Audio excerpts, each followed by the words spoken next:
ఏపీలో మరొక 3 రోజుల్లో ఎన్నికలు జరగబోతున్నటువంటి నేపథ్యంలో పెద్ద ఎత్తున ఎన్నికల హడావిడి కొనసాగుతుంది. ఈ క్రమంలోనే పార్టీ అధినేతలందరూ కూడా పెద్ద ఎత్తున ప్రచార కార్యక్రమాల్లో పాల్గొంటున్నారు. అయితే 3 రోజుల్లో ఎన్నికలు జరగబోతున్నాయన్న తరుణంలో జనసేన అధినేత పవన్ కళ్యాణ్కు తన మాజీ అల్లుడు గట్టి షాక్ ఇచ్చారని చెప్పాలి. నాగబాబు మాజీ అల్లుడు జొన్నలగడ్డ వెంకట చైతన్య ఏపీ రాజకీయాల గురించి మాట్లాడుతూ చేసిన వ్యాఖ్యలు వైరల్ అవుతున్నాయి.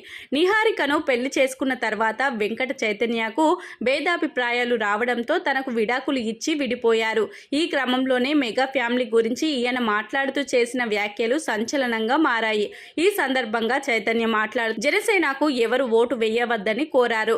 స్వార్థ రాజకీయాల కోసం మెగా ఫ్యామిలీ ఎంతకైనా తెగిస్తుందని తెలిపారు. ప్యాకేజీ కోసం ఎంతటికైనా దిగజారుతారు. జనసేన సిద్ధాంతాలను చివరికి పవన్ కళ్యాణ్ కూడా పట్టించుకోరని తెలిపారు. ఆయన మాటలకు చేష్టలకు ఏమాత్రం పోలిక ఉండదని చైతన్య ఆరోపించారు.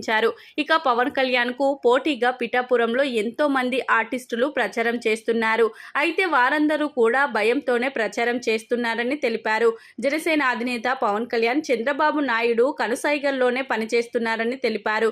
ఇక ప్రచారానికి రాకపోతే తమకు అవకాశాలు రావని ఆర్టిస్టులను భయపెట్టడంతో వారు వస్తున్నారని జనసేనను నమ్మి ఎంతో మంది మోసపోయారు అంటూ ఈ సందర్భంగా వెంకట చైతన్య చేస్తున్నటువంటి ఈ వ్యాఖ్యలు తీవ్ర దుమారం రేపుతున్నాయి.